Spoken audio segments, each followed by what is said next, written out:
Magandang araw po sa inyong lahat, mga minamahal na mga kapatid, mga kaibigan, mga taga-subaybay, sa lahat po ng dako na naabot po ng tinig ng inyong lingkod.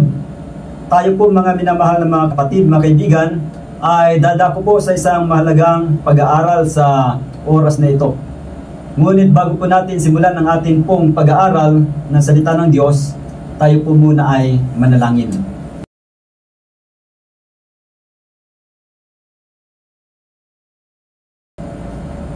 Ama namin na ang tahanan po ay nasa gitaasan ng mga langit. Kami po ay lumalapit sa inyo pong banal na harapan. Amin pong iniiling ang inyo pong patnubay sa pamagitan po ng banal na Espiritu. Nawa ay pagkalooban po kami ng karunungan at kalaman nagmumula sa inyo. At nawa ang mga naikinig at yun din ang inyong lingkod ay tulungan po na makaunawa ng lubos sa mga mensahe mula sa inyo pong mga banal na salita. At nawa ay patuloy po nyo kaming patnubayan. Tulungan kami na magkaroon ng puso na handang tumanggap sa katotohanan. At ito po ay aming pahalagahan, isakabuhayan at ibahagi sa mga taong hindi pa nakakaalam ng katotohanan tungkol po sa inyong banal na salita. Naway mabuksan po ang isipan ng bawat isa, kaugnay sa amin pong tatalakayin na kung saan ay isa-isang tabinawa po ang mga dati ng mga kinagis na paniniwala. At sa amin pong pagsusuri ng katotohanan, naway kami po maging patas at amin lamang pong tanggapin kung ano po ang inyo pong ipinapahayag sa bawat isa sa amin. Ang lahat pong ito ay amin pong idinadalangin, kalakip ng kapatawaran ng amin pong mga pagkukulang at pagkasala sa pangalan ng Panginoon Jesus. Amen. Mga minamahal na mga kapatid, isang pag-aaral na naman kaugnay po sa Sabat ang atin pong tatalakayin. Kung saan ay ito po ay isang objection, ibig sabihin isang tutol patungkol sa mga Sabbath keepers o mga nangingili ng Sabat. Kaya ang pag-aaral pong ito ay atin pong lilinawin. Ibig sabihin yung mga tutol na yan, atin pong lilinawin kung ano ba talaga ang sinasabi po ng Diyos sa mga banal na kasulatan na iyan. Ano ba ang ibig sabihin ng mga talata na atin pong tutunghayan? Kaya ang atin pong pag-aaral mga kapatid ay dito po sa aklat ng mga gawa, Kapitulo 2, talatang 38 hanggang patuloy. Ang sabi po ay ganito sa 38. Then Peter said unto them, Repent and be baptized every one of you in the name of Jesus Christ for the remission of sins, and ye shall receive the gift of the Holy Ghost. Verse 39. For the promise is unto you, and to your children, and to all that are afar off, even as many as the Lord our God shall call.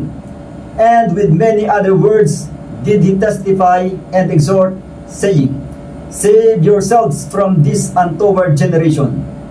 Verse 41. Then they that gladly received his word were baptized, and the same day there were added unto them about 3,000 souls. Verse 42.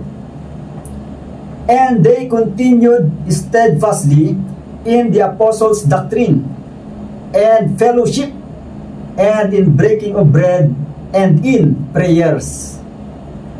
Bigyan pansin po muna natin itong nasa talatang 42 na sinasabi rito na yun pong mga nabautismuhan na naidagdag po sa iglesia mga kapatid, sila po ay nagpatuloy na may katatagan sa doktrina ng mga apostol at sa pakikiisa o yung fellowship, ibig sabihin yun pong pagtitipon. At saan pa raw po? Sabi rito, at sa pagpuputol-putol ng tinapay at sa pananalangin. Yan po ang ginagawa ng mga tao na nahikayat sa pananampalataya.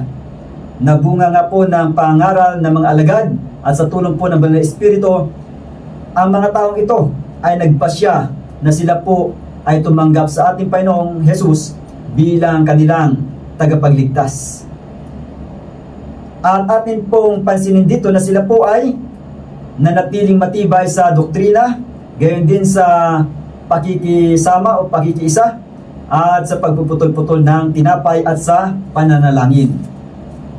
Ngayon, ang sabi rito sa sunod na mga talata, sa talatang 44 hanggang 47, ganito pang sinasabi rito.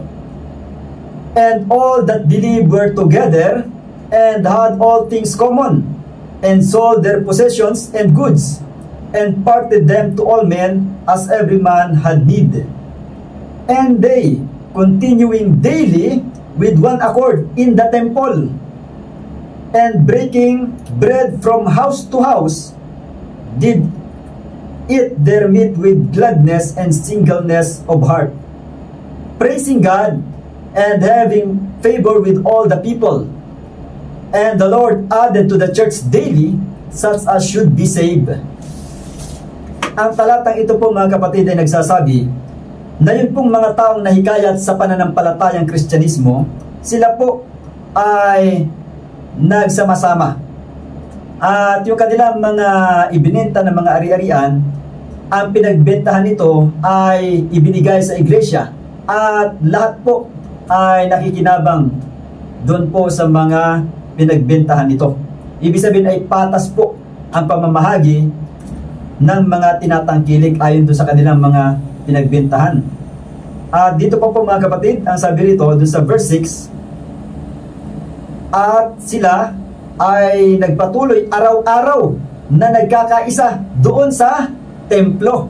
Ano pong ginagawa nila sa templo? Ang sabi rito, na nagpuputol-putol ng tinapay mula sa bahay-bahay, at sila ay kumakain ng pagkain na mayroong kagalakan at isang layunin, o yung sinasabi rito, singleness of heart. Ibig sabihin, sila ay nagkakasundo po mga kapatid. At bukod doon sa kanilang pagpuputol-putol ng tinapay at yung sama-samang pagkain, ang sabi rito sa verse 47, na nagpupuri sa Diyos, at sila ay nagkaroon ng lingap sa lahat ng mga tao. At ang Panginoon ay nagdagdag sa simbahan araw-araw ng mga taong naligtas. Ngayon po mga kapatid, ay maliwanag po ang sinasabi rito na meron po rito pagtitipon na nagaganap.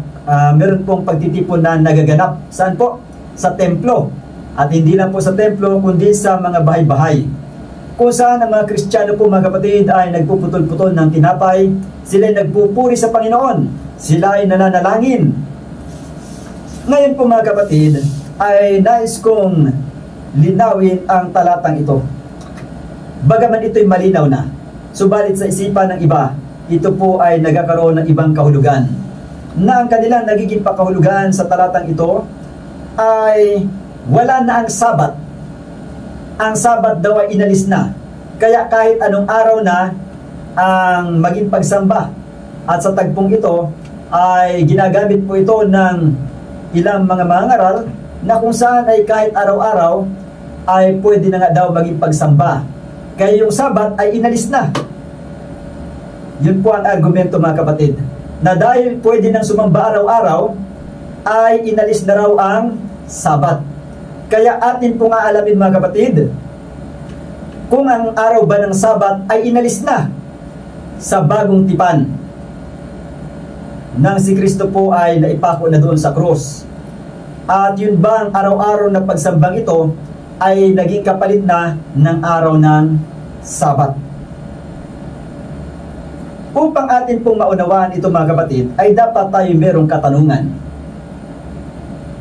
Ito ang isang tanong na dapat nating pagbulay-bulayan, pag-isip-isipan.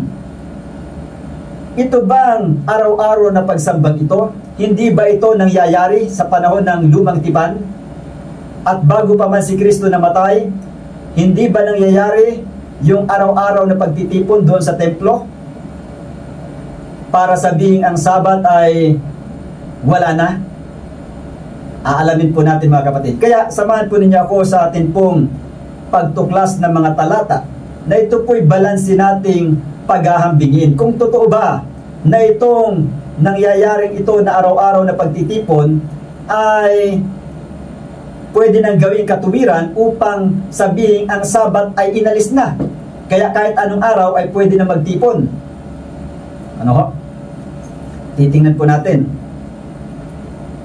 Ngayon, idagdag pa natin doon sa objection na ito, yung nasa Roma, Kapitulo 14, talatang 5 at 6. Ganito po ang sinasabi. One man esteemeth one day above another. Another esteemeth every day alike. Let every man be fully persuaded in his own mind. He that regardeth the day regardeth it unto the Lord, and he that regardeth not the day to the Lord, he doth not regard it. He that eateth, eateth to the Lord, for he giveth God thanks. And he that eateth not to the Lord, he eateth not, and giveth God thanks. Ito pong talatang ito, mga kapatid, ay ginagamit rin ng ilang mga mananampalataya o mga ngaral na kung saan ay sinasabi na ang talatang ito ay patunay na ang Sabat ay inalis na. Dahil nga, ang tao raw ay meron ng kalayaang mamili kung anong araw ang kanyang pipiliin bilang araw ng pagsamba sa Panginoon.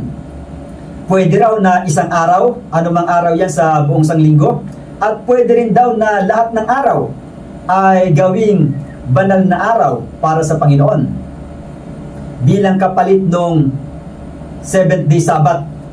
Yan ang kanila pong pangatuwiran, mga kapatid. Ang ating pong pag-aaral na ito, mga kapatid, ay hindi po upang tuligsain ang sinumang tao ayon sa kanilang paniniwala o pananampalataya. Ito po ay pag-aaral lamang ayon po sa ating mga pananampalatayang pinangahawakan. Kaya naway ito po ay ituring ninyo na isang pag-aaral na maginoo upang inyo pong tuklasin rin ang katotohanan ayon po sa nasusulat na ibabahagi ng inyo pong lingkod. Kaya sa atin pong pag-aaral na ito, mga kapatid, ay atin pong aalamin kung ano po ba ang context nitong Romans chapter 14 at ganun din yung sinasabi sa mga gawa, Kapitulo 2, talatang 38 hanggang 47. Yun bang araw-araw na pagtitipon na yon? Yan ba ay talagang ipinalit na sa araw ng Sabat bilang tinatawag na araw ng Panginoon? Ano ho? Kasi sa aklat ng Apokalipsis 1:10 ay meron din pong tinatawag doon na araw ng Panginoon. Anong araw ng Panginoon yon? Ibig sabihin, sa kabila ng merong araw-araw ng mga pagtitipon, meron pa rin pong araw ng Panginoon. Ang sabi doon sa Apokalipsis 1:10, ako'y nasa espiritu ng araw ng Panginoon, sabi po ni Juan Revelador. Ibig sabihin, meron pa rin pong araw ng Panginoon. At saan nakasulat yon? Yung talatang yon? Sa huling aklat ng Biblia, Apokalipsis 1:10. Kaya kung sa Apokalipsis 1:10 ay meron pa rin bukod tanging araw ng pagsamba o tinatawag na araw ng Panginoon, sa makatuwid ay nananatili yung banal na araw ng Panginoon. Ano ho?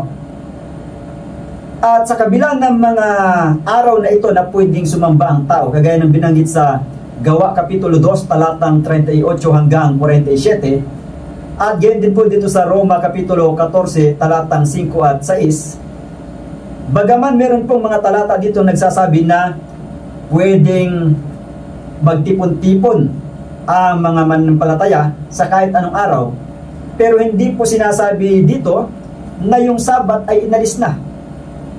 Wala po ditong malinaw na pahayag na ang Sabat ay inalis na. Kaya nga, yung tanong na atin pong binanggit kanina ay dapat muna nating sagutin upang tayo hindi malito. Ano ho? Kasi kung sasabihin natin na sa bagong tipan lang ito, pagkamatay ni Kristo, saka nagkaroon ng pang-araw-araw na pagtitipon na inalis na yung Sabat, ay posible nga na ganun ang nangyayari, na wala ng Sabat.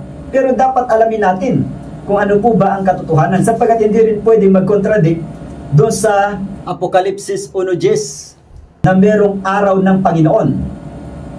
Ngayon, tunghayan natin ang sinasabi sa lumang tipan. Kung sa lumang tipan ba ay walang pang-araw-araw na pagtitipon. Basahin natin ang sinasabi sa Aklat ng Mga Awit. Aklat ng Mga Awit, Kapitulo 72 or 72, talatang 15. Psalm 72 verse 15 ay ganito po ang sinasabi. Ang sabi rito, "And he shall live, and to him shall be given of the gold of Sheba. Prayer also shall be made for him continually, and daily shall he be praised." Maliwanag po ito mga kapatid. Ang sabi rito ay araw-araw daw o patuloy daw na ang panalangin ay gagawin sa kanya. At ano yung patuloy na tinutukoy dito? Ang sabi doon sa huling bahagi, "And daily shall he be praised." Araw-araw daw po na ang Panginoon ay pupurihin. Kaya dito po mga kapatid ay maliwanag ang sinasabi sa verse 15 na ang Diyos ay dapat na purihin araw-araw at maging yung pananalangin ay patuloy. So maliwanag po, sa Lumang Tipan meron pong ginagawang pagpupuri sa Diyos araw-araw. Hindi na po bago yun. Ngayon, atin pang basahin ng isa pang talata sa Lumang Tipan.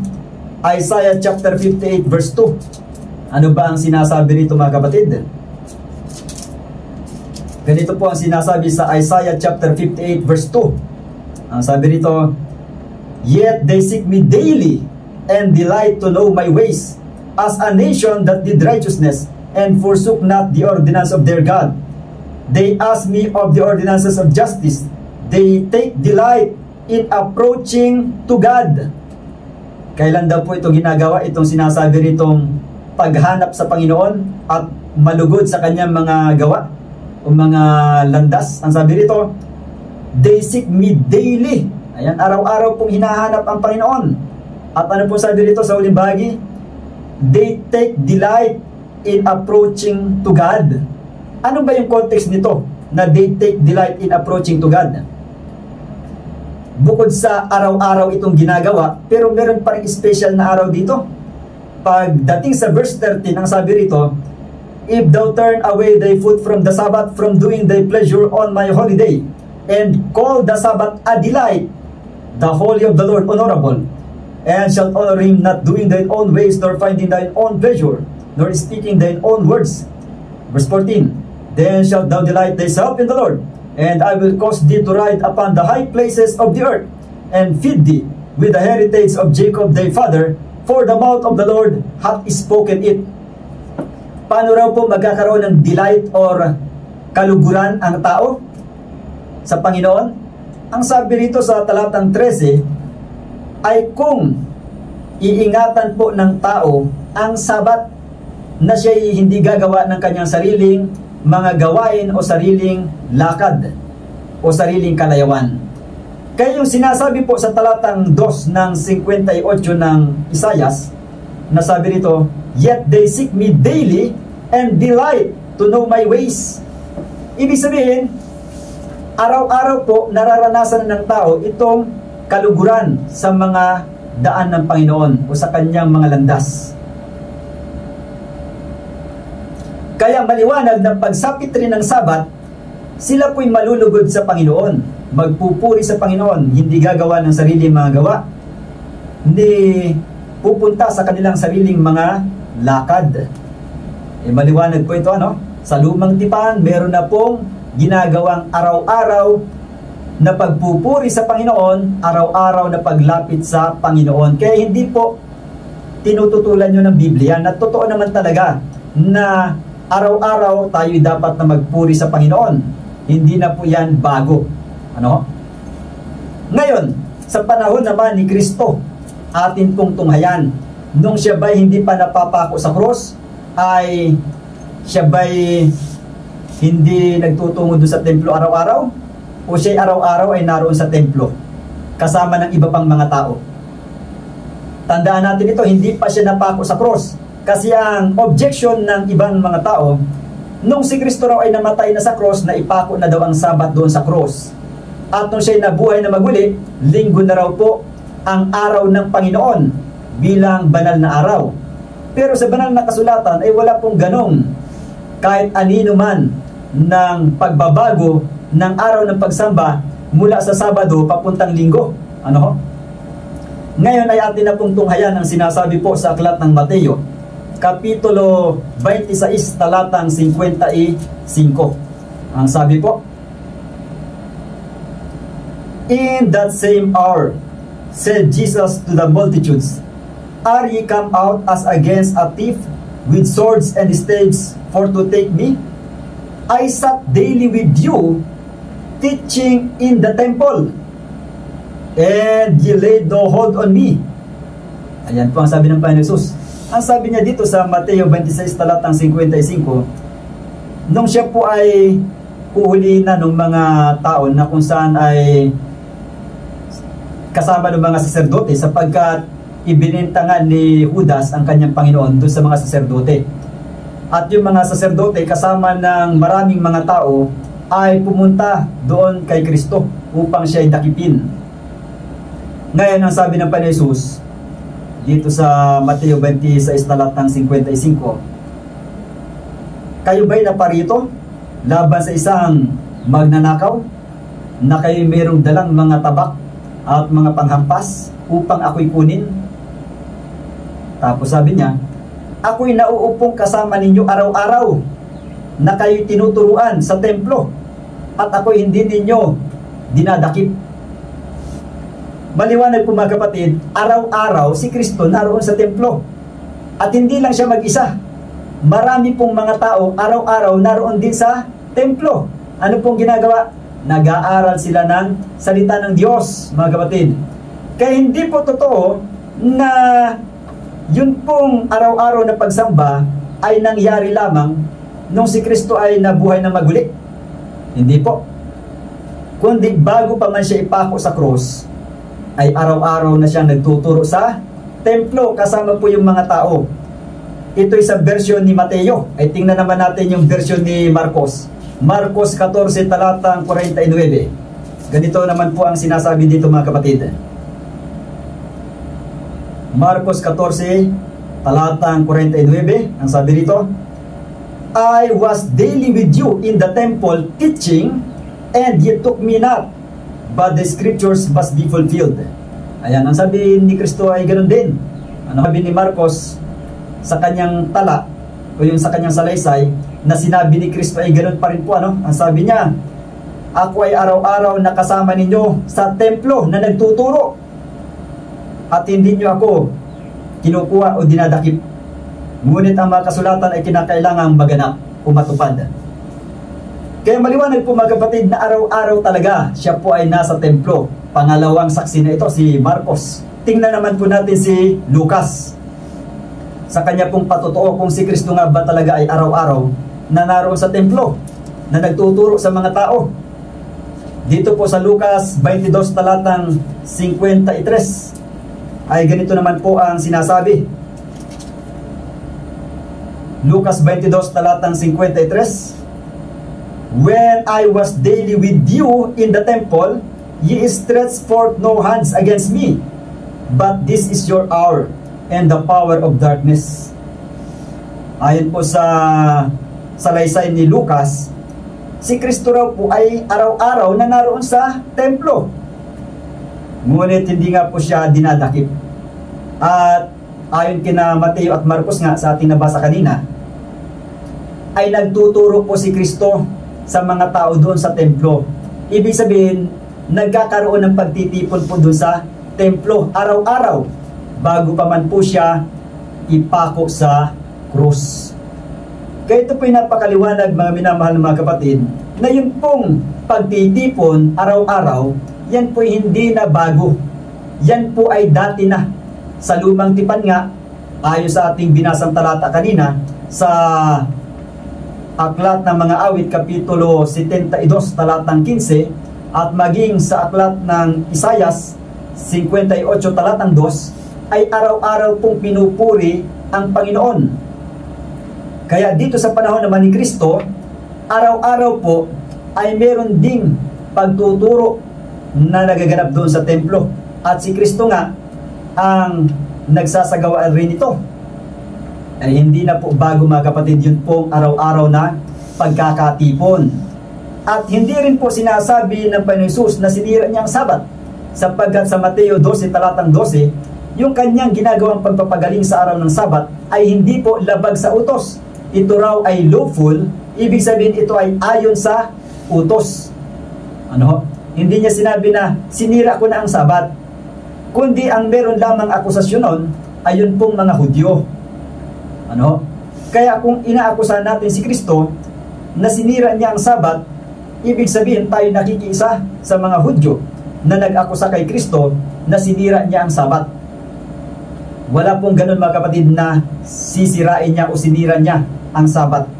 Sapagkat yung Sabat ng Panginoon na binabanggit sa Exodo 20 talatang 8 hanggang 11, yan po ay nakatatag doon pa sa paglalang. Kaya sa Marcos 2:27, sinasabi roon na ginawa ang Sabat ng dahil sa tao at di ang tao ng dahil sa Sabat.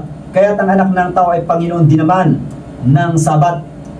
Ibig sabihin po mga kapatid, yun pong Sabat ibinigay para sa lahat ng tao. Kaya yun pong pag-iingat ng Sabat mga kapatid, ito po ay para sa lahat ng tao. Ano? Hindi po ito para lamang sa Hudyo. Tandaan natin yung sinasabi sa Exodo 20 talatang 10, ang sabi roon, datapwat ang ikapitong araw ay Sabat sa Panginoon mong Diyos. Yun yung sinasabing sa English but the seventh day is the Sabbath of the Lord thy God, na binanggit naman sa Isaiah 58 verse 13 na my holy day, the holy of the Lord. Yan po yung Sabat dun, ayon dun sa context ng mga kapatid. At sa letra por letra nakasaad, ang pagkalarawan dun sa Sabat ng Panginoon ay my holy day at saka the holy of the Lord. Yun pong araw ng Panginoon na yun mga kapatid ay hindi kahit anong araw. Meron pong specific na araw ng Panginoon. Yun po ang araw ng Sabat, yung 7th day Sabat. Nasa banal na kasulatan, kahit basahin natin mula Genesis hanggang Apokalipsis, ay wala pong kahit isang talata na nagpapatunay na inalis na ng Panginoon yung 7th day Sabat. Ano? Ang inalis pong Sabat mga kapatid ay yun pong tinatawag na yearly Sabat, yung mga Sabat na nakasaad sa ordinansa. Kaya dapat ito'y maging malinaw sa atin upang tayo hindi madaya. Ano? Hindi natin pwedeng sabihin katuwiran o hindi natin pwedeng gawing katuwiran yung nakasaad sa mga Gawa Kapitulo 2 talatang 38 hanggang 47 at yung nasa Roma 14 talatang 5 at 6 bilang mga talata na gagamitin para patunayang kahit anong araw na ang pagsamba. Hindi po yun mabigat na ebidensya mga kapatid, sapagkat yun nga ang araw-araw na pagsamba ginagawa na sa lumang tipan pa, at bago si Kristo ipako sa cross, yan po'y nangyayari na araw-araw sila'y pumupunta sa templo. Maliwanag po ang mga talatang ating binasa kanina. Ano? Ngayon po mga kapatid, ay atin pong aalamin, ating babasahin muli, bagaman ito'y natalakay na rin natin sa nakalipas na mga pagkakataon na tinalakay natin ng Sabat, ay nais kong ulitin kung ano ba yung Sabat na inalis na at kung saang utos ito nakapaloob. Dito po sa Colosas, Kapitulo 2, talatang 13 hanggang 17. And you, being dead in your sins, and the uncircumcision of your flesh, hath he quickened together with him, having forgiven you all trespasses. Verse 14. Blotting out the handwriting of ordinances that was against us, which was contrary to us, and took it out of the way, nailing it to his cross. And having spoiled principalities and powers, he made a show of them openly, triumphing over them in it. Verse 16.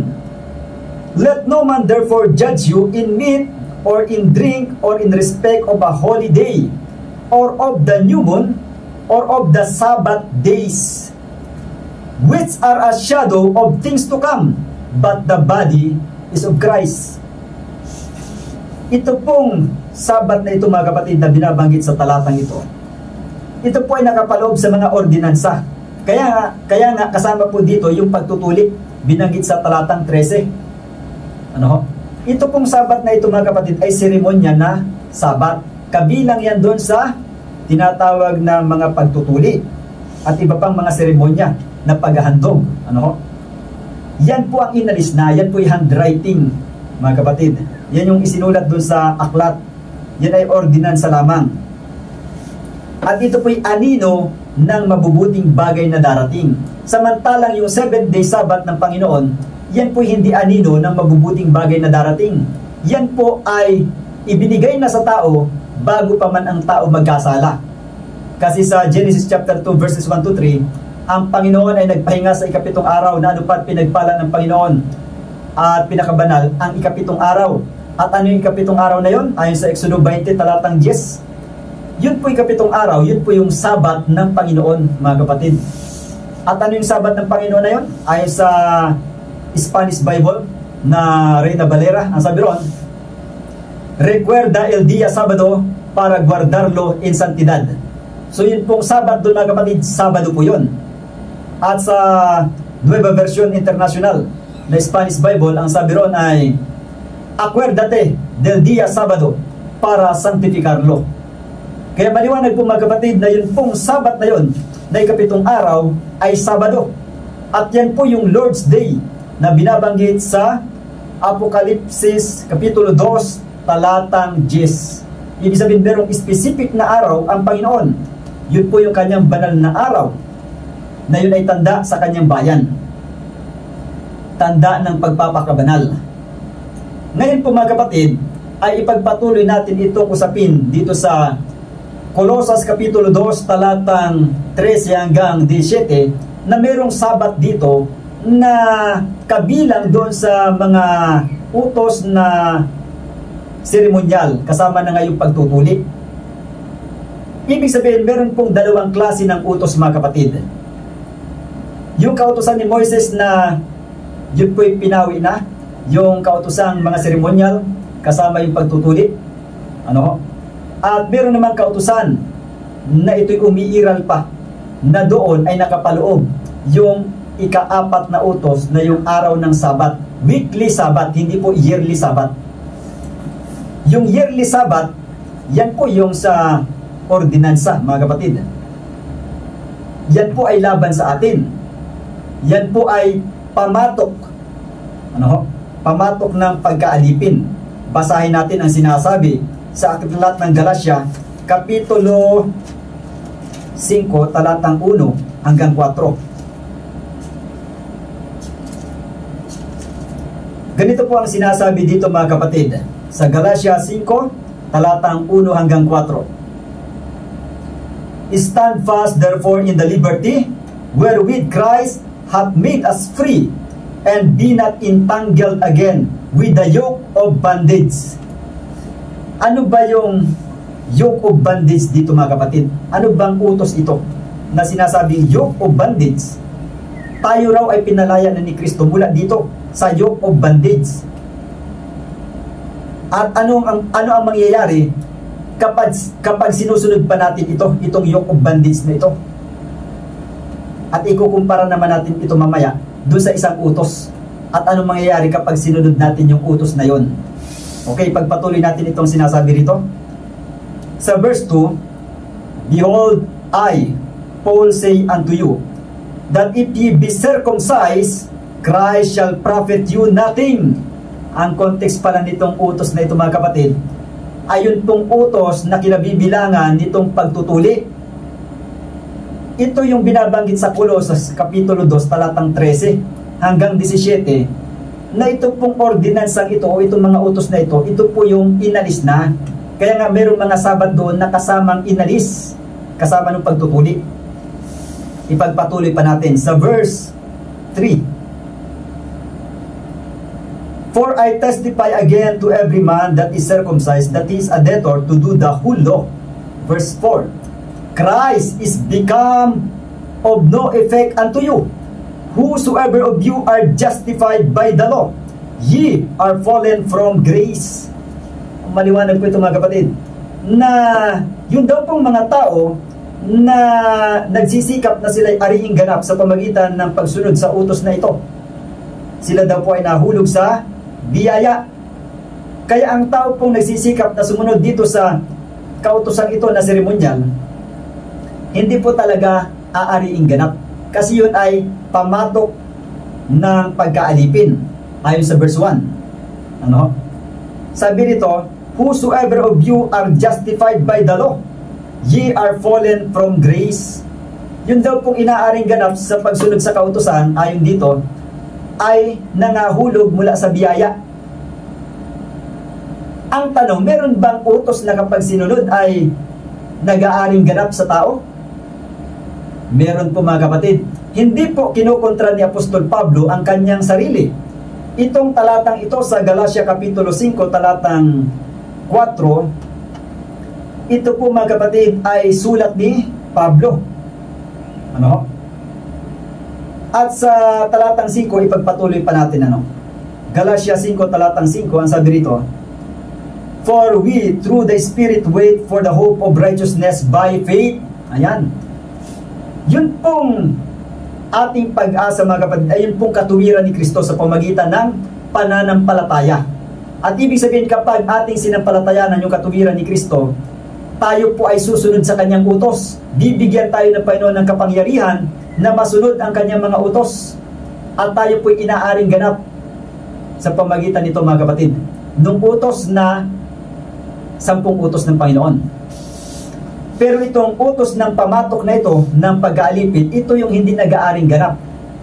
Ano ang patunay na yung pagsunod sa utos na 10 utos ay hindi pamatok ng pag-aalipin, kundi ito ay kalayaan, at ito po ay nag-aaring ganap? Basahin natin ang sinasabi sa aklat ng Roma 2, talatang 13. Yung sulat pa rin ni Pablo. Ano ho? Roma 2, talatang 13. Ganito po ang sinasabi. For not the hearers of the law are just before God, but the doers of the law shall be justified. Maliwanag po ito mga kapatid, na yun daw gumaganap ng kautusan ay aariing ganap. Ibig sabihin, ibang utos ito doon sa utos na binabanggit sa Galatia 5, talatang 4. Kasi doon sa Galatia 5, talatang 4, yung inaaring ganap sa pamagitan ng utos doon ay nahulog mula sa biyaya. Samantalang dito sa Roma 2:13, yung gumaganap ng utos dito ay inaaring ganap. Ano? At sa pagganap ng utos na ito, ang atin rin pinangahawakan o sinasampalatayanan ay yung katuwiran ni Kristo. Kaya nga, yun pong tumatanggap ng katuwiran ni Kristo ay inuutusan niya na sumunod sa utos. Hindi niya sinasabi na kapag susunod ka sa utos, ikaw ay nahuhulog mula sa biyaya. Ang sabi nga niya sa Juan 14:15, kung ako'y inyong iniibig, ay tutuparin ninyo ang aking mga utos. Kaya yun pong merong tunay na pananampalataya mga kapatid, ay susunod sa mga utos ng Diyos. At ang context nitong utos na ito sa Romans chapter 2 verse 13, ito po'y 10 utos, kasi binanggit sa verses 21 hanggang 22, yun pong tungkol sa pagnanakaw at pangangalunya, na yan po ay kabilang doon sa 10 utos na ipinagbabawal ang pagnanakaw at pangangalunya. Kaya kapag susundin itong utos na ito na 10 utos mga kapatid, ang tao po ay aariing ganap. Ano? The doers of the law shall be justified. Kaya ito po yung moral law. Ito yung royal law. Kautusan ng hari o kautosang hari. Ito po yung law of liberty. Ngayon, basahin natin ang sinasabi sa aklat ng Santiago, Kapitulo 1, talatang 22 hanggang 25. Ganito po ang sinasabi mga kapatid. Santiago Kapitulo 1, talatang 22 hanggang 25. But be doers of the word and not hearers only, deceiving your own selves. For if any be a hearer of the word and not a doer, he is like unto a man beholding his natural face in a glass. For he beholdeth himself, and goeth his way, and straightway forgetteth what manner of man he was. Verse 25. But whoso looketh into the perfect law of liberty, and continueth therein, he, being not a forgetful hearer, but a doer of the work, this man shall be blessed in his deed. Ay sinasabi po rito mga kapatid, na yun pong nagpapatuloy raw dun po sa kautosang o dun sa sakdal na kautusan ng kalayaan, ay ano raw po? Siya po ay magiging mapalad. Siya po ay pagpapalain mga kapatid.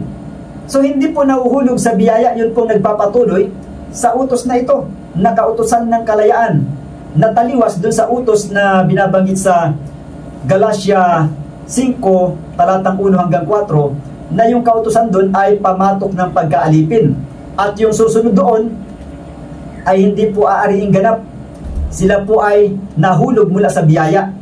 Samantalang itong kautusan na ito ng kalayaan naman sa Santiago, Kapitulo 1, talatang 22 hanggang 25, ito po ay nagsasabi na yun pong magpapatuloy sa utos ng Diyos o doon sa kautusan ng kalayaan ay pagpapalain. At tandaan natin, ito pong utos na ito yung basihan sa paghukom. Ayon po dito sa Santiago 2, talatang 10 hanggang 12. Ganito po ang sinasabi. For whosoever shall keep the whole law and yet offend in one point, he is guilty of all. Ang sabi dyan, sapagkat ang sino man gumaganap ng buong kautusan, gayon may natitisod sa isa. Ibig sabihin, kung meron siyang isang hindi sinusunod, ang sabi nito, siya ay nagiging makasalanan sa lahat. Talatang 11. For he that said, do not commit adultery, said also, do not kill. Now if thou commit no adultery, yet if thou kill, thou art become a transgressor of the law. Verse 12. So speak ye, and so do, as they that shall be judged by the law of liberty. Napakaliwanag po ng talatang ito mga kapatid, na meron pong utos na ito po yung magiging basihan sa paghukom. Ano? Kaya nga maging dito sa lupa, ito po ay basihan ng paghukom. Ano? Kahit sa pamahalaan, ito po ay pinagbabasihan din ang 10 utos ng Diyos mga kapatid. Bawal din pumatay. Ano? Bawal magnakaw at iba pang mga masasamang gawa. Ipinagbabawal, hango pa rin sa utos na ito. Ito po'y patuloy pa rin umiiral mga minamahal na mga kapatid. Kaya itong utos na ito basihan sa paghuhukom, basihan sa paghatol ng Diyos at ng kanyang iglesia. Samantalang yung isang kautusan na tinutukoy sa Colosas Kapitulo 2, talatang 13 hanggang 17, sinasabi doon, sino man sa inyo'y huwag humatol tungkol sa mga pista yun o pagkain at saka yung mga araw ng Sabat. Yun po kasi mga kapatid ay hindi basihan ng paghatol. Yun kasi ay ceremonial law. Yan po yung ipinako na sa cross. Yan pong mga utos na yan ay umira lamang matapos na ang tao ay magkasala. Samantalang yung 7th day Sabbath, yun po'y ibinigay na ng Diyos sa tao bago pa magkasala sina Adan at Eva. Kaya yun po ay sakdal na utos ng Diyos. Yun yung binabanggit dito sa Santiago 1, talatang 25, na sakdal na kautusan ng kalayaan. So kung sakdal, hindi po yan pwedeng baguhin. Yan po ay sakdal na utos ng Panginoon. Ano? At ano ba yung katangian ng sakdal na utos ng Panginoon? Ayon sa Aklat ng Mga Awit, Kapitulo 19, talatang 7, ang sabi ron, the law of the Lord is perfect, converting the soul. The testimony of the Lord is sure, making wise the simple. Maliwanag po mga kapatid, ang kautusan daw ng Diyos ay sakdal na humihikayat ng kaluluwa. Kaya nga, yung kautosang ito na sakdal na humihikayat sa kaluluwa, yan din yung tinutukoy ni Apostol Pablo sa Roma 2:13 na sabi doon, yun pong doer ng kautusan o yung gumagawa ng kautusan ay inaaring ganap. Ano? Kaya magkatugma yung lumang tipan at yung sa bagong tipan na tinutukoy ni Pablo at yung tinutukoy naman dito ni David sa Aklat ng Mga Awit. Ano ho? Kaya yan po mga kapatid ay hindi po laban sa atin itong 10 utos na ito. Kasi ito ay matuwid. Ano? Ano yung sinasabi doon sa Roma 7 talatang 12? Basahin natin ang sinasabi rito. Roma 7 talatang 12. Ito po yung katangian ng Panginoon o katangian ng kanyang kautusan at kanya ring katangian. Ano? Ibig ko sabihin, yung katangian ng Diyos, yung ugali ng Diyos, yun po yung nakasaad mismo doon sa kanyang utos, sapagkat itong 10 utos ang pundasyon ng kanyang pamahalaan. Hindi pwedeng walang pundasyon ang kaharian ng Diyos. Ang isang pamahalaan, meron po itong konstitusyon, meron po itong batas. Ano? Ang Diyos ay Diyos ng kaayusan, kaya meron pong batas, merong konstitusyon, meron pong patibayan. Ngayon, ang nakasaad dito sa Roma 7 talatang 12 ay ganito. Wherefore the law is holy, and the commandment holy, and just and good. Ang sabi rito, kaya nga ang kautusan ay banal, at ang utos ay banal at matuwid at mabuti. Eh kung ito po'y mabuti, mabuti ring sundin. At kapag sinunod nga ng tao, inaaring ganap. At yung pagsunod niya, tandaan natin, ito hindi yung sariling pagsisikap na ginawa ng mga Hudyo, kagaya ng binabanggit sa Roma Kapitulo 10 talatang 1 hanggang 3, na sila'y nagtatag ng kanilang sariling katuwiran. Hindi po ganun mga kapatid.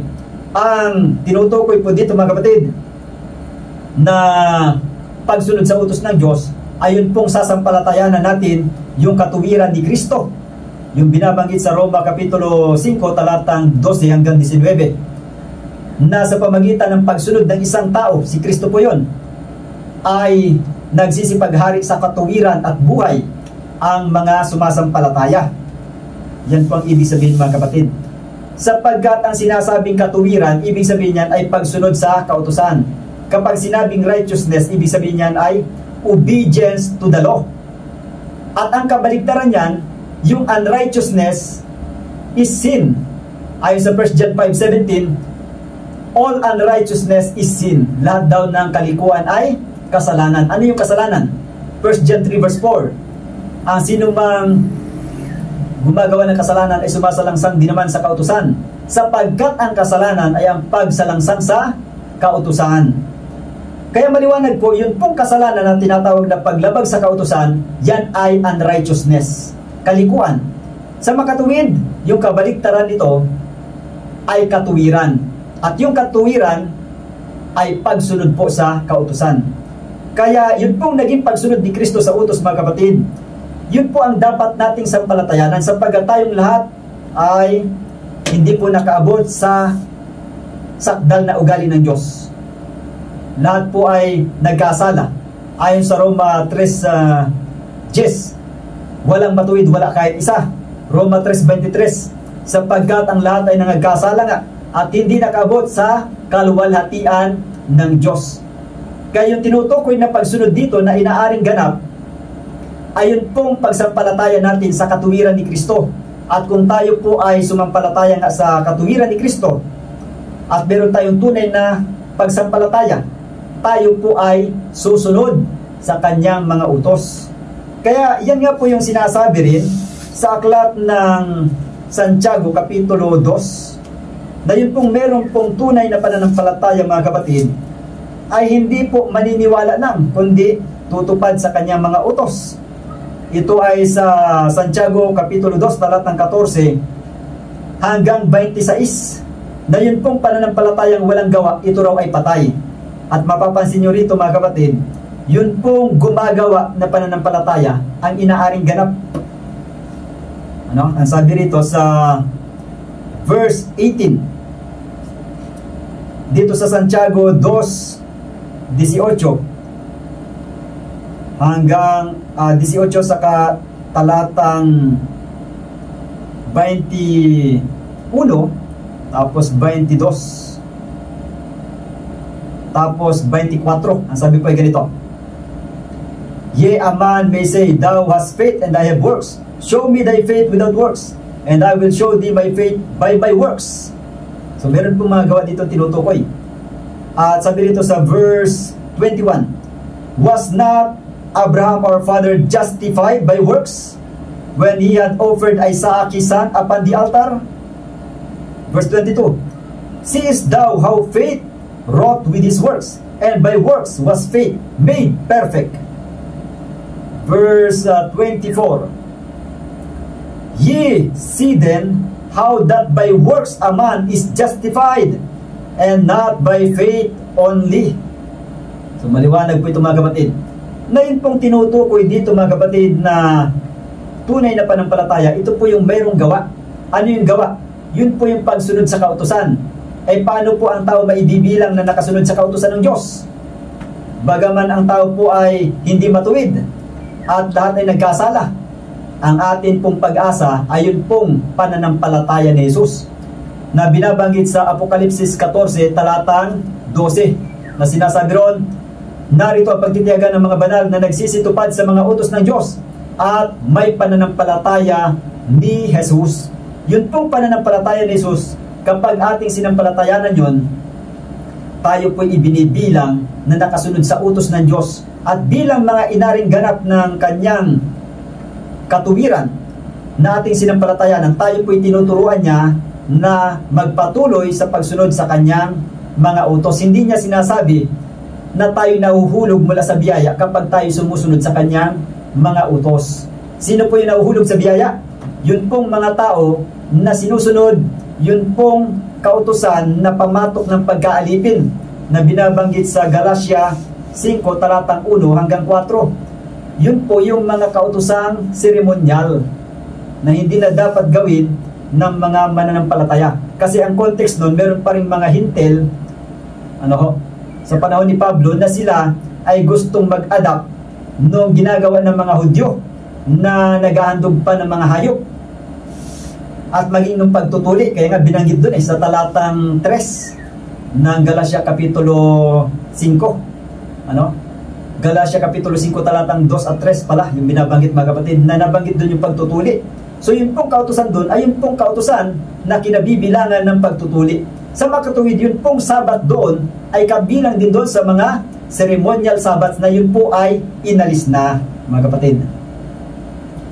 Ngayon, bigyan pa natin ng karagdagang linaw, yun pong binabanggit sa Galatia Kapitulo 5 talatang 1 at 4 na yun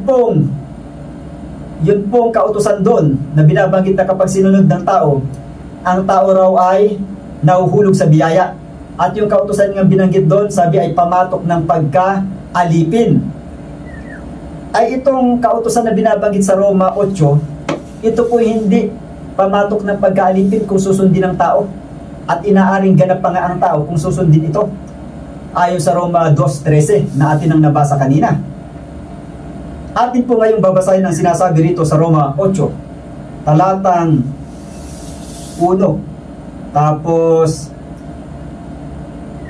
2, at saka ito pong binabanggit na yun pong binabanggit dito sa 6 at saka 7. Ganito pang sinasabi sa 1 at 2. There is therefore now no condemnation to them which are in Christ Jesus, who walk not after the flesh but after the Spirit. For the law of the Spirit of life in Christ Jesus hath made me free from the law of sin and death. So meron po ditong kautusan ng kasalanan at kamatayan. Hindi po ito yung 10 utos mga kapatid. Tandaan natin, meron pong kautusan na isinulat ng Diyos sa puso't isip ng tao. Iba po yung kautusan na yun dito sa kautusan na ito na tinutukoy mga kapatid.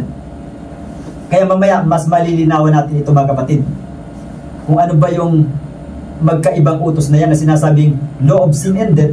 Tapos meron namang kautusan na yun pong kautusan na yun ay mabuti. Ayon dito sa patuloy sa verse 6, for to be carnally minded is death, but to be spiritually minded is life and peace. So yun daw po pagkaroon ng isipan na makamundo, ito raw po ay kamatayan. Pero yung pagkakaroon ng isipan na spiritual o makalangit. Ito po ay buhay at kapayapaan. Sa talatang 7 ay ganito po ang sinasabi, because the carnal mind is enmity against God, for it is not subject to the law of God, neither indeed can be. Napansin po ninyo mga kapatid, yung pong liwanag dito sa talatang ito. Ang sabi rito, yun pong taong makamundo o makasanglibutan, hindi po nagpapasakop sa kautusan ng Diyos. Ibig sabihin mga kapatid, yun pong pagpapasakop sa kautusan ng Diyos, ito po'y hindi pagkaalipin, kundi ito po'y patunay na ang tao ay pinapatnubayan ng Espiritu ng Diyos, sapagkat ang Espiritu ng Panginoon, ito po ay Espiritu ng kalayaan. Yan po yung sinasabi sa 2 Korinto Kapitulo 3, talatang 18.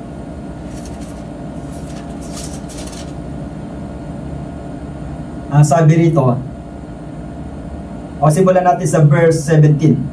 Ang sabi rito, sa 2 Corinthians o 2 Korinto Kapitulo 3, talatang 17 at 18, ang sabi, now the Lord is that Spirit, and where the Spirit of the Lord is, there is liberty. Kung saan daw po naroon yung Espiritu ng Diyos, ay mayroong kalayaan. Ay ano yung kautusan na may kalayaan? Sa Santiago 1, talatang 25, at Santiago 2, talatang 12, yun po yung sakdal na kautusan ng kalayaan. Kaya kapag sinusunod po ng tao yun, ang tao po ay nagpapasakop sa kautusan ng Diyos. Yun pong binabanggit sa Roma 8, talatang 7. Na kung saan, yun namang mga makamundo, yung ayaw magpasakop sa Espiritu ng Diyos, sabi rito, ayaw nilang magpasakop sa kautusan ng Diyos. Ibig sabihin, yung ganong mga tao ang nagiging tunay na alipin, mga kapatid. Pero yun pong pagpapasakop o pagsunod sa utos ng Diyos, hindi po pagkaalipin, kundi yun nga ang tunay na kalayaan, mga kapatid. Kaya napakaliwanag po dito, ang sabi sa talatang 17 na 2 Korinto, talatang 3, ang sabi po sa ating binasa, ngayon ang Panginoon ay ang Espiritong yaon, at kung saan naroon ang Espiritu ng Panginoon, doon ay mayroong kalayaan. Sa verse 18, but we all with open face beholding as in a glass the glory of the Lord are changed into the same image from glory to glory, even as by the Spirit of the Lord. So bakit po, sabi rito, tayo po'y mababago sa wangis ng Diyos sa pamagitan ng Espiritu ng Panginoon? Sabi rito kasi, even as by the Spirit of the Lord. Ay Espiritu ng kalayaan yan, mga kapatid, yun pong Espiritu ng Panginoon. At kung saan naroon ang Espiritu ng Panginoon, mayroong kalayaan. Ay sabi doon sa Santiago 1:25 at Santiago 2:12, ang kautusan ng Diyos ay kautusan ng kalayaan. Yan po yung 10 utos, hindi yung kautusan na seremonyal na binabanggit sa Galatia 5, talatang 1 at 4. Iba po yun, mga kapatid. Kaya nga, kung babalikan natin itong sinasabi sa 2 Korinto 3:18, tayo raw ay mababago ayon sa wangis ng Diyos o sa ugali ng Diyos sa pamagitan ng Espiritu ng Panginoon. Ay ano pong gagawin ng Espiritu ng Panginoon upang tayo mabago? Tayo po'y kanyang gagabayan na sundin ang kanyang mga utos, mga kapatid. Bakit po tayo gagabayan na sundin ang kanyang mga utos? Sapagkat yung mga utos ng Diyos, yun po'y kautusan ng kalayaan. At yun po ang eksaktong ugali ng Panginoon na hayag doon sa kautusan ng Diyos, mga kapatid. At paano pa tayo gagabayan ng Espiritu ng Diyos upang ating masunod ang kanyang utos at upang tayo ay mabago ayon sa wangis ng Diyos, sapagkat ang ating Panginoon, siya ang ating sanctification o sanctifier. Ang Panginoong Diyos ang ating tagapagpabanal, kaya nga ipinapangilin natin ang Sabat, na hindi lang yun para sa Hudyo. Ayon sa Exodo 31, talatang 13 hanggang 17, yun pong Sabat ibinigay sa Israel noon sapagkat sila ang bayan ng Diyos, upang kilalanin ang Diyos na siya ang tagapagpabanal. Ngayon, sa atin pong pagkilala sa Diyos bilang ating tagapagpabanal, ano ang itinuturo niya sa atin? atin pong sundin ang kanyang mga utos. John 14:15 at saka 1 John chapter 5 verse 3. At ano pa, yung patunay na hindi niya inalis yung utos. Ayon sa Jeremias kapitulo 31 talatang 33, ay ganito po ang sinasabi na kanyang isusulat sa ating puso. Basahin natin para mas malinaw. Jeremias 31 talatang 33. Sabi po ay ganito: But this shall be the covenant that I will make with the house of Israel. After those days, saith the Lord, I will put my law in their inward parts, and write it in their hearts, and I will be their God, and they shall be my people. Kanino daw po gagawin yung pakikipagtipan? Sa sangbahayan ni Israel. At anong klaseng pakikipagtipan yun? Ang sabi rito, isusulat ng Panginoon sa kanilang mga puso ang kanyang kautusan. Kaya kung gusto nating mapabilang doon sa mga tao na tatanggap ng tipang ito, na sa kanilang mga puso ay may susulat ang kautusan ng Diyos, ay dapat nating malaman na tayo po'y dapat maging spiritual na mga Hudyo. Spiritual Israel, yun po ang tinutukoy dito mga kapatid. Yan yung sinasabi sa Roma Kapitulo 2, talatang 28 hanggang 29, na yung pagiging tunay na Israel ay yung pong pagkatulit ng puso, na nililinis ng Panginoon ang ating puso. Ano? Kaya nga, ito pong hula na ito sa Jeremias, ito po inulit sa aklat ng Hebreo Kapitulo 8, talatang 10. Basahin natin mga kapatid. Hebreo Kapitulo 8, talatang 10. Ganito po ang sinasabi.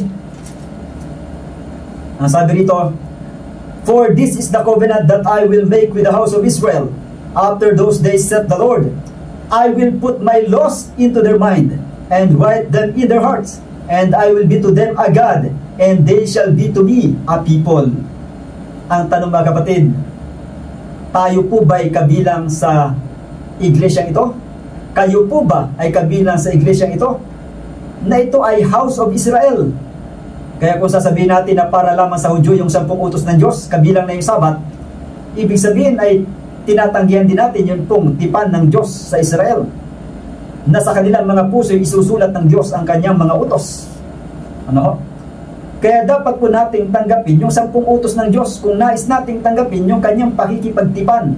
Sapagkat kung tatanggapin natin yung tipan ng Diyos sa kanyang bayan Israel, ano po ang sabi?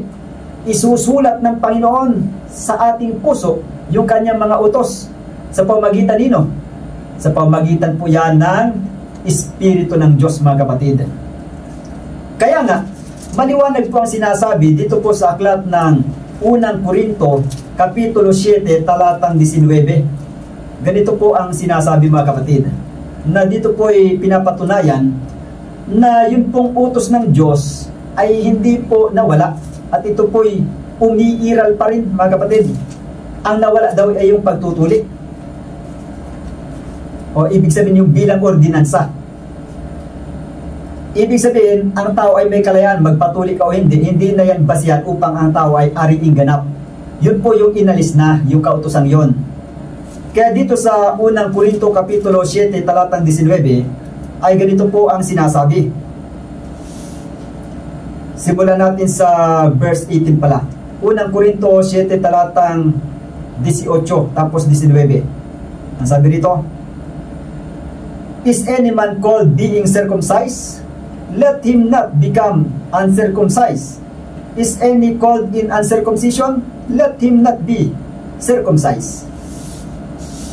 Ganito po ang ibig sabihin mga kapatid, ano? Nasabi rito sa talatang 18, kung ang sino man daw na tao ay tinatawag na siya ay maging tuli, dapat hindi siya maging hindi tuli, mga kapatid. At sa pa rito, is any called in uncircumcision? Let him not be circumcised. Ang sabi rito, kung yung sino man ay tinawagan naman sa pagiging hindi tuli, ay di wag siya magpatuli, kung yun ang kanyang conviction mga kapatid. Ngayon sa verse 19, ito ang sinasabi rito. Circumcision is nothing and uncircumcision is nothing, but the keeping of the commandments of God. Ay, napakalinaw po nito mga kapatid. Napakalinaw po nito mga kapatid. na ang walang kabuluhan sa harapan ng Diyos ay ano raw po? Yung pagiging tuli at hindi tuli. Pero ano yung may halaga sa Diyos? Anong sabi rito? Kasi may comparison dito ulitin natin. Unang Korinto 7, talatang 19. Ang sabi rito, circumcision is nothing, and uncircumcision is nothing, but the keeping of the commandments of God. Sa makatuwid mga kapatid, yun pong bahaging binabanggit rito na but the keeping of the commandments of God ay binabanggit ito bilang salungat dun sa naunang binanggit na ano raw po, yung walang kabuluhan. Yun pong pagtutuli at di pagtutuli, wala ng kabuluhan niya sa harapan ng Diyos. Hindi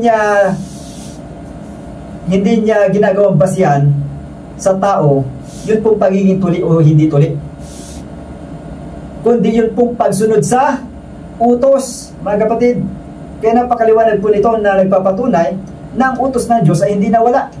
At maging sa Roma 3:31, ang sabi ron, winawalan baga natin kabuluhan ng kautusan dahil sa pananampalataya? Huwag nawang mangyari, kundi pinagtitibay pa nga natin ang kautusan. Si Pablo rin po ang nagsabi niyan, mga kapatid. Kaya kung pinagtitibay yung kautusan yon, ibig sabihin talagang meron pa rin pamamahingang Sabat. Kaya yung sinasabi ni Juan Revelador sa Apokalipsis Kapitulo 1, talatang 10, ang sabi ni Juan Revelador, ako'y nasa espiritu ng araw ng Panginoon. So yun pong araw ng Panginoon doon sa Apokalipsis 1, talatang 10, mga kapatid. Yun pong araw ng Panginoon na yun po yung Sabat, sapagkat yung utos ng Diyos hindi po nawala. Ito po ay may kabuluhan pa rin sa harapan ng Diyos.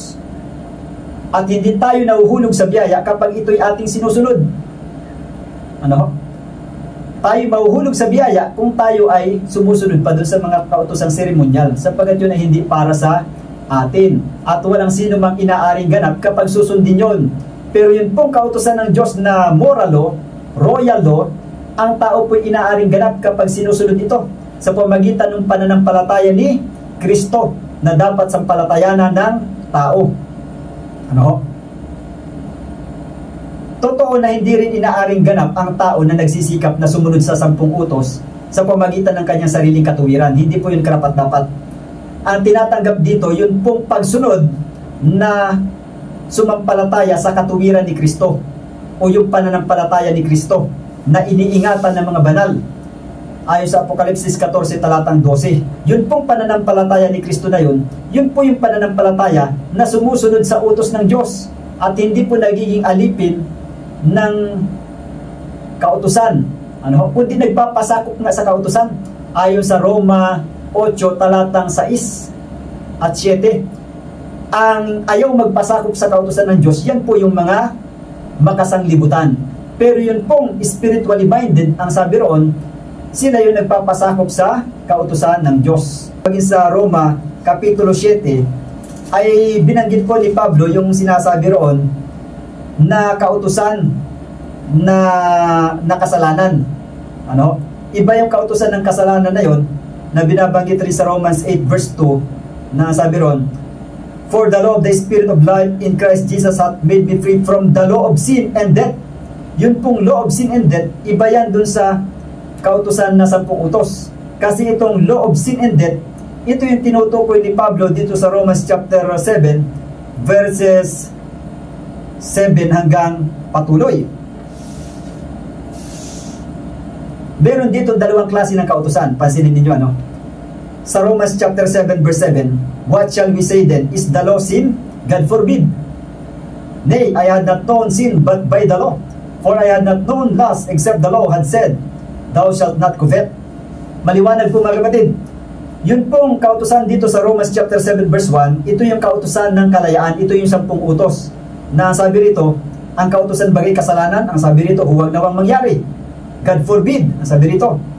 Sapagkat yung kautusan ito, mga kapatid, ito po yung nagpapakilala ng kasalanan ng tao. Ibig sabihin, kapag ikaw ay nakalabag sa utos ng Diyos, sinasabi ng utos na ito na ikaw ay nakalabag sa utos ng Diyos. Kaya nga ito inihalin tulad sa salamin. Yun yung binabanggit sa Santiago Kapitulo 1, talatang 22 hanggang 25. Ano ho? Ngayon, dito sa verse 8 ng Romans chapter 7, ang sabi ganito, "But sin, taking occasion by the commandment, wrought in me all manner of concupiscence, for without the law, sin was dead." Sa patuloy, "For I was alive without the law once, but when the commandment came, sin revived, and I died. And the commandment which was ordained to life, I found to be unto death." Verse 11, "For sin, taking occasion by the commandment, deceived me, and by it slew me." Verse 12, "Wherefore the law is holy, and the commandment holy, and just, and good." Binabanggit pa rin po dito na yung pong kautusan ng Diyos ay hindi kasalanan, kundi banal, matuwid, at mabuti. So iba yung utos doon sa Roma 8, talatang 2. Ngayon, ipagpatuloy pa natin. Dito sa talatang 14, ang sabi ganito, "For we know that the law is spiritual, but I am carnal, sold under sin." So yung sinasabi ni Pablo na carnal mind na tao, hindi nagpapasakop sa kautusan ng Diyos, sapagkat ang kautusan ng Diyos ay spiritual. Kaya ibig sabihin, kung ikaw ay nagpapasakop o nagpapailalim sa kautusan ng Diyos, hindi ka nagiging alipin ng kautusan. Nagiging alipin ka ng katuwiran. Nagiging tagasunod ka sa utos ng Diyos. Yun pong nagiging alipin ng kautusan ay yung lumalabag sa kautusan. At maging yung mga tao na sumusunod pa rin doon sa kautusan na pamatok ng pagkaalipin. Yung binabanggit sa Galatia 5:1, na yung yoke of bondage doon, yun pong kautosang seremonyal. Yun po'y pabigat. Ano? Yun po ay laban sa atin, mga kapatid. Yun po ang winala. Ano? Ngayon, ang sabi rito sa verse 16, sa Romans 7 verse 16, verse 15 muna. Romans 7 verse 15, ang sabi rito, For that which I do, I allow not. For what I would, that do I not. But what I hate, that I do. Verse 16, If then I do that which I would not, I consent unto the law, that it is good. Ayan, mga kapatid. Pinapatunayan po dito ni Pablo sa kanyang karanasan na yun daw gusto niyang gawin, ay ano raw po? Hindi niya magawa. At yun namang ayaw niyang gawin na masama, yun ang kanyang nagagawa.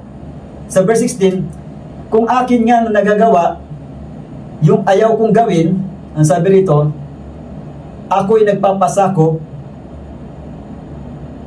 sa kautusan na ito ay mabuti. Ibig sabihin yung mabuting bagay na ayaw niyang gawin sa kanyang carnal na katawan o yung sa kanyang pagiging makamundo. Kung nagagawa na niya yung ayaw niyang gawin, ibig sabihin yun po ay dahil sa Espiritu ng Panginoon. Dahil po sa kautusan ng Panginoon na doon nananahan ng Espiritu ng Panginoon. At ang Espiritu ng Panginoon ang siya nagsusulat ng kautusan ito sa ating puso. Ano? Kaya tumutugma dito yung sinasabi sa Jeremias Kapitulo 31, talatang 33 at Hebreo 8, talatang 10 na isusulat ng Diyos sa puso ng tao sa pamagitan ng Banal na Espiritu.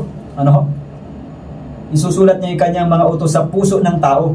Kaya dun po magagawa ng tao na sumunod sa utos ng Diyos, mga kapatid. Yan po'y bunga ng tunay na pananampalataya. Hindi tayo sumusunod sa utos ng Diyos para magkaroon tayo ng tunay na pananampalataya. Tayo po'y nagkakaroon muna ng tunay na pananampalataya dahil kaloob ng Diyos yon. Kapag pinahintulutan natin ng Diyos ay gumawa sa ating buhay, tayo po'y magkakaroon ng tunay na pananampalataya. At ang tunay na pananampalataya ay nagtuturo na pagsunod sa utos ng Diyos ay hindi po pagkaalipin, kundi ito po ay tunay na kalayaan. Kaya nga, kapag atin pa ipinagpatuloy rito, for I delight in the law of God after the inward man. So meron pong kautusan ng Diyos na nasa kalooban ng puso ng tao, ano? Meron daw pong kautusan ng Diyos na nasa kalooban ng tao. Ibig sabihin, yun yung kautusan ng Diyos na isinulat ng Banal na Espiritu sa puso ng tao. Ayon sa Jeremias 31, talatang 33 at Hebreo 8, talatang 10. Kaya yun pong kautusan ng Diyos na yun na nasa kalooban ng tao, yun po yung 10 utos, mga kapatid. At yan yung pakikipagtipan na gagawin daw ng Diyos sa sangbahayan ni Israel. Kaya kung gusto natin mapabilang doon sa sangbahayan ni Israel, dapat tayo mapabilang doon sa spiritual Israel na tinutukoy sa Roma 2:28 at 29 at Galatia Kapitulo 3 talatang 26 hanggang 29. Yun pong binili ni Abraham, yun pong mananampalataya sa ating Panginoon. Ngayon, nasaya pa rito sa verse 23, but I see another law in my members warring against the law of my mind. So napansin nyo, meron dalawang kautusan. Meron daw kautusan na nandun sa ating katawan. Yan yung tinatawag dito sa Roma 8 talatang 2 na law of sin and death. Kautusan ng kasalanan at kamatayan. Yan yung nasa ating katawan. Yan yung pagiging masama. Ano raw yun? Ang sabi ni Pablo sa Roma 7:23, but I see another law in my members warring against the law of my mind. So yung law of my mind na tinutukoy ni Pablo, yan yung kautusan ng Diyos na isinulat sa isip at puso ng tao. Samantalang merong ibang utos naman na nakita si Pablo. Anong utos ito?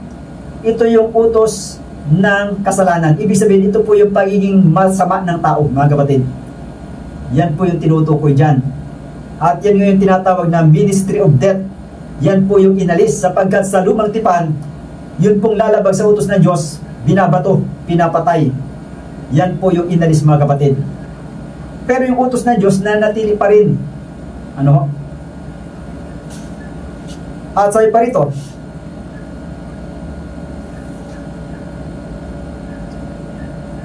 sabi sa sunod na bahagi, and bringing me into captivity to the law of sin, which is in my members. Ayan, meron siyang law of my mind na sinasabi ron, yung kautusan na nasa kanyang isip, pero meron ding law of sin. Yun po yung umaalipin sa tao. Pero yung law of my mind na tinutukoy ni Pablo, yun po yung kautusan ng Diyos, mga kapatid.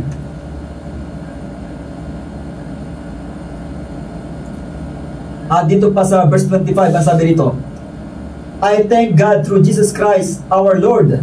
So then with the mind I myself serve the law of God, but with the flesh the law of sin. Napakaliwanag po. Yan yung context nito, mga kapatid. Na yun pong kautusan ng kasalanan, yan yung pagiging masama ng tao. Pagiging mapaglabag sa kautusan ng Diyos. Yan po yung nasa ating katawan, mga kapatid, sa masamang likas natin. Pero merong law na isusulat ng Diyos sa puso at isip ng tao. Yun po yung binabanggit rin dito na isa pang kautusan, na kung ating magagawa yung kalooban ng Diyos, ay atin na pong nagagawa yung kanyang utos, mga kapatid. Yun po sa tulong ng kanyang espiritu, sa tulong ng kanyang kapangyarihan, sa tulong ng ikatlong persona ng kadyusan, ang banal na espiritu, mga kapatid, na siyang representative ng kadyusan. Kaya nga, yun pong 10 utos ng Diyos na isusulat sa ating puso at isipan. At kung tayo po ay tunay na tumatanggap doon sa utos na yon na isinulat ng Banal na Espiritu sa ating mga puso, ay magiging bukal din sa ating puso ang pangingilin ng araw ng Sabat, mga kapatid. Ito pong pangingilin ng Sabat ay hindi po magiging pabigat, hindi ito magiging pamatok, kundi ito po magiging delight, kaluguran, kagaya ng binabanggit doon sa Isaias Kapitulo 58 talatang 2, na meron pong araw-araw na paghanap sa Panginoon. At sa talatang 13 at 14, malulugod sa Panginoon sa pahingilin ng kanyang banal na araw, araw ng Sabat, mga kapatid. Kaya napakaliwanag po ng ating pag-aaral na ito, mga kapatid, na napakatibay ng mga talatang atin pong binasa, na ang araw ng Sabat, ito po'y umiiral pa rin, mga kapatid. Kaya sa bagong tipan, hindi po totoo na pinalitan na ang araw ng Sabat ng kahit anong araw, depende sa iyong gusto. Hindi po ganun, mga kapatid. Sapagkat kung ang kautusan ng Diyos na 10 utos na ipinangako sa Israel bilang tipang walang hanggan, kung ipinangako ng Diyos na ito isusulat sa puso ng tao, hindi naman sinabi na kapag isinulat sa puso ng tao, nababawasan na ng isa. Wala pong sinabi na yung 10 utos na isinulat sa 2 tapyas na bato sa lumang tipan ay mababawasan ng isa kapag isusulat na sa puso ng tao. Walang ganong talata, mga kapatid. Kaya kung walang ganong talata, maliwanag po na ang Sabat ay kabilang pa rin po doon. Kaya tayo po'y malulugod sa pangingilin ng Sabat bilang mga anak ng Diyos, mga kapatid. At yun po ang tanda ng pagpapakabanal na naging tipan sa Israel. Ayon sa Exodus 31, talatang 13. Ano ang sabi ron? Ipangilin ninyo ang aking mga Sabat at magiging tanda sa akin at sa inyo upang inyong makilala na ako ang Panginoong Diyos na nagpapaging banal sa inyo. Kayon pong ating pahingilin ng Sabat, mga kapatid, ito po ay hindi sa kaisipan na tayo ay maliligtas dahil sa ating pagsunod sa Sabat, kundi dahil atin pong kinikilala na ang Diyos na siyang manlilikha ng lahat ng mga bagay ay siya rin nating tagapagpabanal. Kaya ito po, mga kapatid, ang dahilan kung bakit masusunod natin ang lahat ng mga utos, sapagkat yung banal na Espiritu ang siyang maglalagay sa ating puso't isipan ng 10 utos ng Diyos, mga kapatid. Kaya nga, kung atin pong sinusunod yung kanyang mga utos, ay gaganapin natin lahat ng kanyang mga utos. Kung atin pong iniingatan ang kanyang Sabat, ating makikilala, atin pong kikilalanin, atin pong igagalang ang dakilang Diyos na manlilikha, hari at tagapagpabanal sa bawat isa sa atin. Kaya nawa po ay naging maliwanag sa bawat isa ang pagtalakay na ito, na ang Sabat ng Panginoon na kanyang binasbasan, pinagpala at pinakabanal at kanyang ipinagpahinga, ito po ay nanatiling araw ng Panginoon na binabanggit doon sa Apokalipsis 1:10, the Lord's Day. Yan po ay hindi kahit anong araw. Yan po ay specific na araw, araw ng Sabat, araw ng Sabado. Kaya ngayon po, mga kapatid, bilang pagtatapos, tayo po ay manalangin.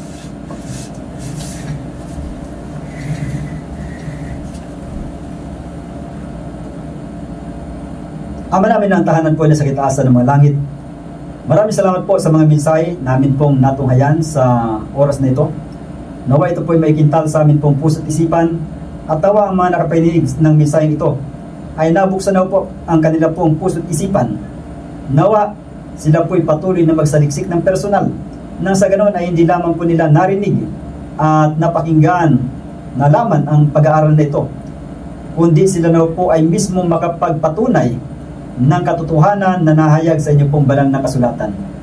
At nawa ang inyo pong kapangyarihan ay siyang sumaamin na kami po ay inyo pong pakabanalin sa Espiritu at katotohanan. At nawa ay amin pong maingatang banal ang inyo pong banal na araw ng Sabat.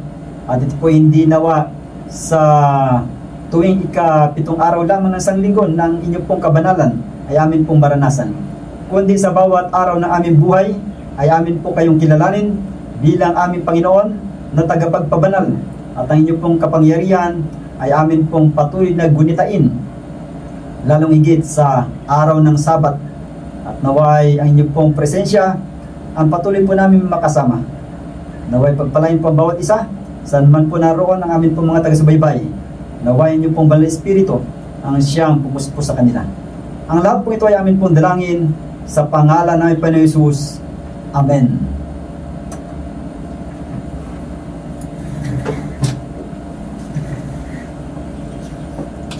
Maraming salamat po, mga minamahal na mga kapatid, mga kaibigan, sa inyo pong pagsubaybay sa atin pong pagtalakay na ito. At naway ito po ay naging makabuluhan sa bawat isa. At ngayon po, mga minamahal na mga kapatid, nais ko pong basahin ang atin pong mga contact numbers, nang sa ganoon kung kayo man po ay mayroon pong mga katanungan, paglilinaw sa paksang ito, ay maaari po kayong makapagpaabot ng inyong pong mensahe sa himpilang ito. Ang atin pong contact number sa SBART ay 0961-0062-876. Ulitin ko po, 0961-0062-876. At sa Globe po, ang atin naman pong contact number ay 0945-600-5368. Ulitin ko po mga kapatid, 0945-600-5368. Ito lamang po mga kapatid ang maikling paalala sa bawat isa. At ngayon po ay pansamantalang magpapaalam ang inyong pong lingkod, Brother Jimwell Gain. Ibalik po natin ang papuri at pasalamat sa ating pong Panginoon.